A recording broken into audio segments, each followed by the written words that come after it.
அனைவருக்கும் இனிய காலை வணக்கம்.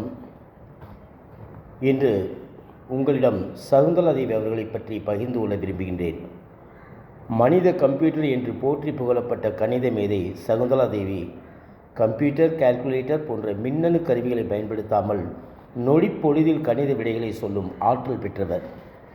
இதற்காக கின்னஸ் சாதனை பட்டியலிலும் இடம்பெற்றவர். 1929 நவம்பர் 4 கர்நாடக மாநிலம் பெங்களூரில் ஒரு சாதாரண குடும்பத்தில் பிறந்தவர் சகுந்தலா தேவி. இவரது தந்தை கோயில் குருக்களாக இருந்தார். பின்னர் சர்க்கஸில் அந்தரத்தில் வித்தை காட்டும் கலைஞராக மாறினார்.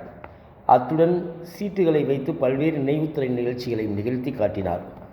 தந்தை சீட்டுகளை வைத்து வித்தைகள் காட்டுவதை இமை மூடாமல் பார்த்து கொண்டிருந்த சகுந்தலா தேவிக்கு உள்ளுக்குள் கணித ஆற்றல் வேகமாக வளர்ந்தன. 3 வயதாகிய போது தந்தையுடன் சீட்டுகளை வைத்து வித்தைகள் செய்தார். 52 சீட்டுகளை வைத்து பல வித்தைகளை செய்து காண்பித்தார். அப்போது அவரது அபார கணித திறமை வெளிப்பட்டது. எனினும் இந்த ஆற்றலை அவர் தந்தையால் புரிந்து கொள்ள முடியவில்லை. அவரை மிகச்சிறந்த பள்ளியில் படிக்க வைக்கவும் இல்லை. அதற்கான வசதி வாய்ப்பும் அவருக்கு இல்லை. இருப்பினும் அவரது கணித ஆற்றல் வளர்ந்து கொண்டே இருந்தது. 6 வயதான போது மைசூர் பல்கலைக்கழகத்தில் சகுந்தலா தேவியின் கணித திறமை பலருக்கும் வெளிப்பட ஒரு வாய்ப்பு கிடைத்தது. அப்போது இந்த சிறுமியிடம் அற்புதமான திறன் புதைந்து கிடப்பதை பேராசிரியர்கள் உணர்ந்தனர். அவருக்கு 8 வயதான போது சிதம்பரம் அண்ணாமலை பல்கலைக்கழகத்தில் மற்றொரு வாய்ப்பு கிட்டியது. இதன் மூலம் அவரது ஆற்றலை இன்னும் பலரும் அறிய முடிந்தது. மழலை மேதை என்று பாராட்டும் கிடைத்தது.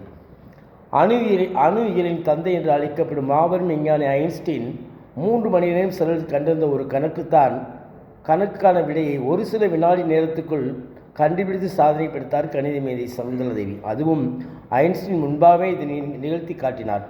சகுந்தலா தேவியின் இத்தகைய திறமையை நேரில் பார்த்த ஐன்ஸ்டீன் வியந்து போய் அவரை பாராட்டி புகழ்ந்தார். அத்துடன் அவருக்கு பாராட்டு நற்சான்றிதழும் வழங்கினார். 1960 பரிதோஷ் பானர்ஜி இவருக்கு திருமணம் நடைபெற்றது. 19 ஆண்டுகள் இல்லற வாழ்க்கை இனிதே பயணித்தது பிறகு முடிவுக்கு வந்துவிட்டது. அதன்பின் சகுந்தலா தேவி சொந்த ஊரான பெங்களூரிலே வாழ்ந்திருந்தார். தனது அபூர்வ கணித ஆற்றலின் மகத்தான சக்தியை உலகம் முழுவதும் பரப்பினார். அவர் பள்ளிக்கூடங்கள், கல்லூரிகள், பல்கலைக்கழகம் பலவும் அவரை விரும்பி அழைத்து யோசித்து பார்த்து மற்றற்ற மகிழ்ச்சி அடைந்தன. அறிஞர்கள் மட்டுமல்லாமல் சாமானியர்களும் விரும்பும் வண்ணம் மேடைகளில் தனது திறமைகளை வெளிப்படுத்தி அனைவரையும் பிரமிப்பில் ஆழ்த்தினார். உலகம் முழுவதும் சகுந்தலா தேவியின் கணித ஆற்றலை கண்டு மூக்கின் மேல் விரல் வைத்து வியப்பை வெளிப்படுத்தியது. 1972 இவரை பற்றி தெரியாமல் இருந்தவர்களுக்கு தெரியப்படுத்துகின்ற நிகழ்வு ஒன்று நடந்தது. அதனை லண்டன் BBC தொலைக்காட்சியில் நிகழ்த்தி காட்டியது. அதில் நடத்தப்பட்ட நிகழ்ச்சியில் பங்கேற்று பலராலும் பலவிதமாக கேட்கப்பட்ட கேள்விகள் அத்தனைக்கும் சற்றும் தாமதிக்காமல் பட்டென்று விடைகளை புட்டு வைத்து அசத்தினார். இதனால் இவரது புகழ் உலகளவில் இன்னும் விரிவடைந்தது. 1977 அப்போது கம்ப்யூட்டருக்கும் சகுந்தலா தேவியும் இடையே மிகப்பெரிய போட்டி ஒன்று நடைபெற்றது. 201 என்ற எண்ணின் 23வது கனமூலத்தை கண்டறிவதுதான் அந்த போட்டி.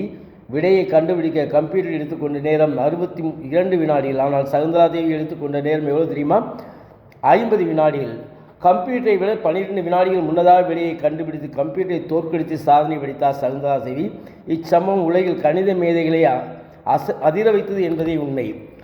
இவ்வாறு ஒரு முறை இல்லை, இருமுறை இல்லை, பல முறையில் கம்ப்யூட்டரும் சகுந்தலா தேவியுடைய பல போட்டிகள் நடைபெற்றன.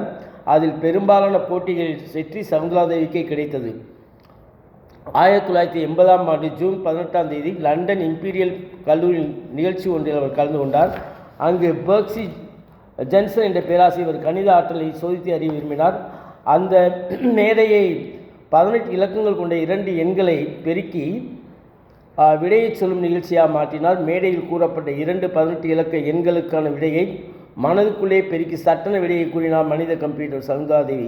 இதற்கான விடையை கூறுவதாக எடுத்துக்கொண்ட நேரம் வெறும் 28 வினாடிகள் மட்டுமே. அரங்கமே அதிர்ந்தது. கைதட்டல் ஓசை அடங்கவே பல நிமிடங்கள் ஆயின.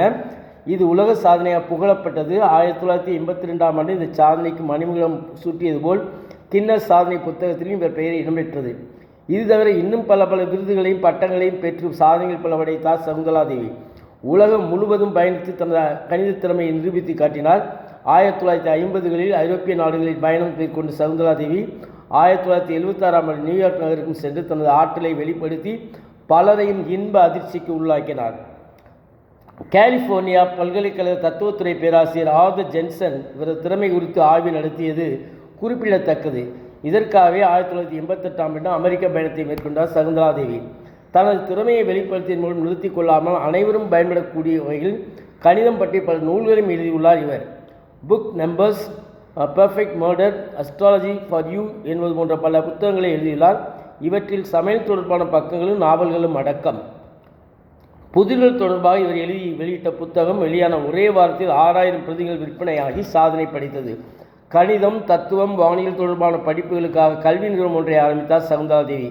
சிறுநீரக கோளாறு சுவாச பிரச்சனை அவதிப்பட்டு வந்த சகுந்தலா தேவி 2013ஆம் ஆண்டு ஏப்ரல் 21ஆம் தேதி தனது 63வது வயதில் மரணமடைந்தார். மனக்கணக்காகவே எவ்வாறு பிரம்மாண்ட கணக்குகளுக்கு விடையை அதிவிரைவாக தீர்த்து வைத்த இந்த மனித கம்ப்யூட்டர் என்பது கடைசி வரை யாராலுமே புரிந்து கொள்ள முடியவில்லை என்பதே உண்மை. நன்றி.